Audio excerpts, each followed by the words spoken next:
खुल जाएंगे आपके सारे रास्ते। परीक्षा में सिलेक्शन ले तो सही, जीवन में सब होगा हासिल, तू सिलेक्शन की जिद पर अड़ तो सही।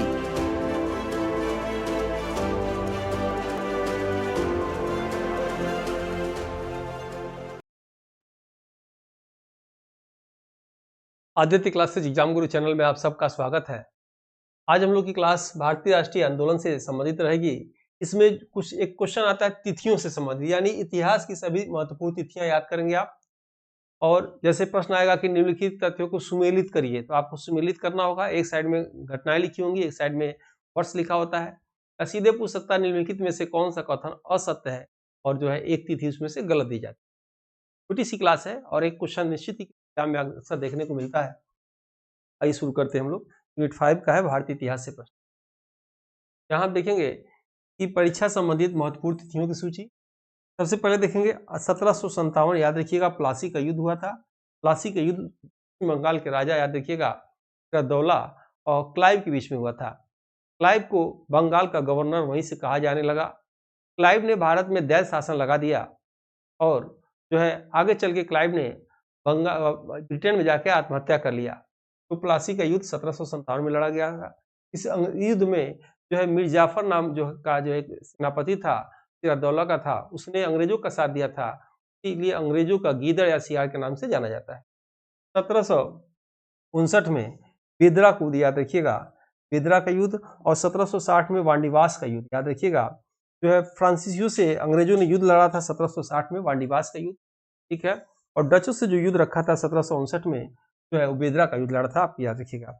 बक्सर का युद्ध, याद रखिएगा बक्सर का युद्ध 1764 में हुआ है। यहाँ बक्सर के युद्ध से प्रश्न आएगा, ध्यान से देखेंगे। आ चुका ये प्रश्न, ये 4 ऑप्शन दे दे। निम्नलिखित में से किस युद्ध के बाद अंग्रेजों ने अपना अस्थायित्व भारत में ठीक से जमा लिया था? तो याद रखिएगा ये 4 ऑप्शन दिया रहा है। तो 1764 वाला युद्ध याद रखिएगा। 1764 के युद्ध में, बक्सर के युद्ध के बाद अंग्रेजों ने अपना अस्थायित्व जो है भारत में जमा लिया था। अंग्रेजों का सबसे महत्वपूर्ण युद्ध ये था 1764 का, ठीक है। 1773 याद रखिएगा रेगुलेटिंग एक्ट, ये भी इंपॉर्टेंट है आपके एग्जाम में पूछता है। भारत में सबसे पहले सुप्रीम कोर्ट की स्थापना कलकत्ता में हुआ, किस सन में हुआ? तो 1774 में हुआ। तो किस रेगुलेटिंग एक्ट के तहत हुआ? तो 1773 के रेगुलेटिंग एक्ट के तहत हुआ। किसके समय हुआ? तो याद रखिएगा वारेन हेस्टिंग के समय हुआ। प्रथम जज कौन बने थे? एलिजा इम्पे बने थे। आजाद जब से स्थापना हुआ 1774 और देश आजाद हुआ 1947, इस बीच जो है कोई भारतीय बने थे तो रामप्रसाद राम बने थे। ये प्रश्न आता है। क्या प्रश्न आएगा? रेगुलेटिंग एक्ट के तहत 1773 के रेगुलेटिंग एक्ट के तहत 1774 में कलकत्ता में सबसे पहले सुप्रीम कोर्ट की स्थापना हुआ वारेन हेस्टिंग के समय, और प्रथम जज बने थे कौन? Elijah Impey. लेकिन जब देश आजाद हुआ, देश आजाद होने के बाद सुप्रीम कोर्ट जब दिल्ली चला गया, वहां प्रथम जज कौन बने थे? हीरालाल जेकानिया। वर्तमान में 51 क्रम के जज कौन है बताइए? जस्टिस कौन है? संजीव खन्ना। याद रखिएगा, ये क्रम याद रखिएगा। वर्तमान में हीरालाल जेकानिया। और प्रथम महिला जज सुप्रीम कोर्ट की जिनका हाल में निधन हो गया, कौन है? आप कमेंट बॉक्स में बताएंगे, ठीक है। 1784 में ईस्ट इंडिया एक्ट आया था, इसके तहत भारत में बोर्ड ऑफ कंट्रोल गठन हुआ था। नेक्स्ट आप देखेंगे 1784 में पिट्स इंडिया का था, ब्रिटेन के प्रधानमंत्री थे पिट्स। और यहाँ देंगे 1793 में बोर्ड ऑफ कंट्रोल का गठन इसके तहत हुआ था। 1813 में प्रथम चार्टर्ड एक्ट आया था, इंपॉर्टेंट है, इससे प्रश्न एग्जाम में आते हैं। यहाँ इसके विषय में 2 मिनट चर्चा करते हैं।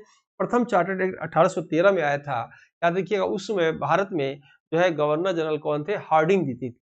याद रखिएगा इस प्रथम चार्टर्ड एक्ट 1813 के तहत निम्न बातें कही गई थी। पहली, 1 लाख रुपया भारत में शिक्षा पे खर्च किया जाए। लेकिन वह 1 लाख रुपया भारत में किस वर्ग की शिक्षा पे खर्च किया जाए?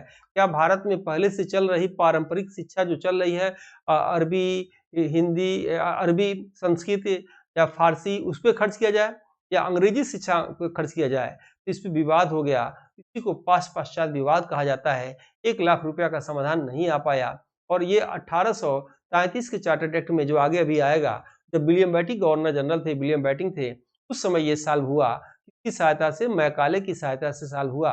और वह 1 लाख रुपया अंग्रेजी शिक्षा पे खर्च किया गया। इसी को याद रखिएगा, तभी से भारत में मैकाले को अंग्रेजी का जनक कहा जाता है, ठीक है। इसी के तहत याद रखिएगा भारत से व्यापार बंद हो गया, सिर्फ चीन और चाय के साथ व्यापार रहा।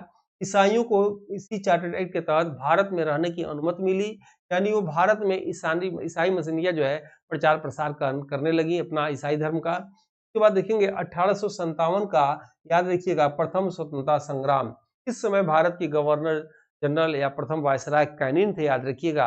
सबसे पहला सिपाही विद्रोह, याद रखिएगा, बैरकपुर में हुआ था, लेकिन प्रथम जनता का विद्रोह मेरठ में हुआ था, इसीलिए मेरठ को क्रांति नगरी के नाम से जाना जाता है।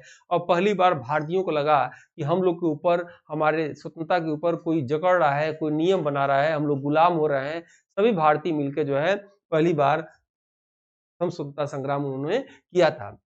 ये अध्यक्ष विहीन थे, सफल नहीं हो पाया था। मैंने आपको बताया था कि जब कोई विद्रोह सफल हो जाता है तो उसे क्रांति कहते हैं, लेकिन जब कोई क्रांति असफल हो जाता है तो विद्रोह कहा जाता है। तो ये सफल नहीं हो पाया था। जैसे 1942 का भारत छोड़ो आंदोलन, उसमें भी नेतृत्वकर्ता लोग की कमी थी, जैसे किया गया था जेलों में। यहाँ आप देखेंगे प्रश्न क्या आएगा, प्रथम स्वतंत्रता संग्राम के समय ब्रिटेन के प्रधानमंत्री कौन थे? पामस्ट्रॉन थे। भारत के गवर्नर जनरल कौन थे? तो कैनिन थे।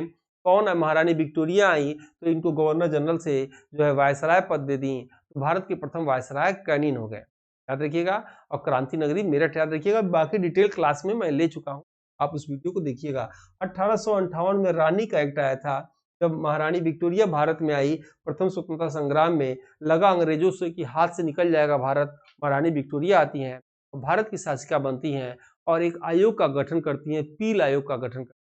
पील आयोग अपनी सिफारिश महारानी को देता है और महारानी क्या करती हैं, कैनिन से कहती हैं। कैनिन जो है 1 नवंबर 1858 को मिंटो पार्क इलाहाबाद में कुछ घोषणाएं पत्र सुनाता है, एक्ट सुनाता है, जिसे रानी का एक्ट कहा जाता है। मोटी मोटी बात को समझिए, उसमें बहुत सारी बातें अंग्रेजों ने घोषणा किया था, लेकिन कब लागू किया करेंगे ऐसी कोई बातें उन्होंने इस पर चर्चा नहीं करते हैं। भारतीय परिषद अधिनियम की स्थापना 1861 में होता है, याद रखिएगा। भारतीय परिषद अधिनियम की स्थापना 1861 में होता है। इसी में 1861 के अधिनियम के तहत भारत में जो है हाई कोर्ट की स्थापना होती है, याद रखिएगा, 1861 के अधिनियम से।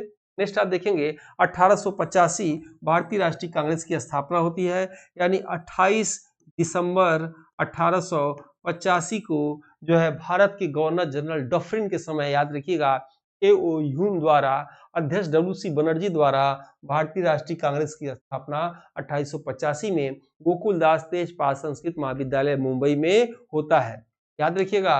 पहले इसका नाम भारतीय राष्ट्रीय संघ था, लेकिन दादा भाई नौरोजी के कहने पर भारतीय राष्ट्रीय कांग्रेस पड़ा। एग्जाम में पूछता है भारतीय राष्ट्रीय कांग्रेस किसके कहने पड़ा, तो दादा भाई नौरोजी के कहने पर पड़ा। तभी से लेकर आज भी 2025 में भी, याद रखिएगा, जो है, और या इसके पहले वर्षों में भी 28 दिसंबर को ही, याद रखिएगा, भारतीय राष्ट्रीय कांग्रेस का स्थापना दिवस कांग्रेस पार्टी द्वारा मनाया जाता है। 1904 में आप देखेंगे, 1904 में भारतीय विश्वविद्यालय अधिनियम आया था, ठीक है, करजन के समय। 1905 में बंगाल का विभाजन हो गया। 16 अक्टूबर 1905 को जो है बंगाल का विभाजन होता है करजन के समय, और 1911 में बंगाल का विभाजन रद्द कर दिया जाता है हार्डिंग नीति के समय, याद रखेंगे। 1906 में मुस्लिम लीग की स्थापना होती है, ठीक है, याद रखिएगा, ढाका में होती है। 1907 में सूरत अधिवेशन होता है, और इस सूरत अधिवेशन में भारतीय कांग्रेस पार्टी को 2 भागों में बढ़ जाती है, नरम दल और गरम दल, याद रखेंगे आप। नेक्स्ट आप देखेंगे 1909 में मार्ले मिंटो सुधार आते हैं, वो आता है। 1911 में ब्रिटिश साम्राज्य का दिल्ली दरबार लगता है, याद रखिएगा, जॉर्ज पंचम और मैरी की याद में हार्डिंग नीति के समय जो है ब्रिटिश दिल्ली दरबार लगता है, ठीक है। 1916 में होम रूल लीग की स्थापना होती है, निर्माण होता है, और एनी बेसेंट और तिलक द्वारा निर्माण होता है। 1916 में मुस्लिम लीग और कांग्रेस होता है, लखनऊ अधिवेशन होता है, बताया गया था। उसी अधिवेशन में तिलक जी को शामिल किया जाता है, याद रखिएगा, और महात्मा गांधी का एक स्टेटमेंट आता है, यह लखनऊ समझौता धनी हिंदू और मुस्लिम लोगों का एक सम्मेलन है, उनका एक कथन आता है, ठीक है। और आपको बताया गया था अंबिका चरण मजूमदार कांग्रेस की तरफ से रहते हैं, ठीक है। नेक्स्ट आते हैं हम लोग इसमें 1917 में महात्मा गांधी द्वारा चंपारण आंदोलन, याद रखिएगा, भारत में महात्मा गांधी का पहला सत्याग्रह चंपारण आंदोलन था। 1917 में नील की खेती के विरोध में था, याद रखिएगा। किसान वो खेती नहीं करना चाहते थे क्योंकि उसकी मांग कम हो गई थी, अंग्रेजों द्वारा वहां जबरदस्ती उनसे कराया जाता था। ये क्लास डिटेल में ले चुके हैं। यहाँ एक प्रश्न आता है कि महात्मा गांधी के जीवन का प्रथम सत्याग्रह कब था? 1916 में था या 1906 में था, याद रखिएगा। 1906 में कहाँ था? तो अफ्रीका, दक्षिण अफ्रीका में था। एशियाटिक सोसाइटी रजिस्ट्रेशन एक्ट के विरोध में था, एशियाटिक रजिस्ट्रेशन एक्ट के विरोध में था, ठीक है। और महात्मा गांधी का पढ़िए, भारत का पहला था 1917। आइए नेक्स्ट देखते हैं। 1919 में रोलेक्ट एक्ट आता है। इसी को काला अधिनियम, जो आतंकवादी अधिनियम के नाम से भी जाना जाता है, बिना वकील बिना दलील का अधिनियम भी कहा जाता है। इस एक्ट के तहत अंग्रेजों द्वारा जब चाहे तब, जिसको चाहे, जहां चाहे वहां से अंग्रेज बिना सबूत के जेल में बंद कर सकते हैं। इसी का विरोध किया गया था। जालियांवाला बाग में सभा चल रही थी और उसी पर जो है डायर ने गोली चलवा दिया था और उसमें भारत के गवर्नर जनरल 1919 में जो जालियांवाला बाग कांड होता है, उसमें जो भारत के गवर्नर चेम्सफोर्ड होते हैं, ठीक है, और वहां अमृतसर में जो गवर्नर जनरल डायर होता है वही गोली चलाता है।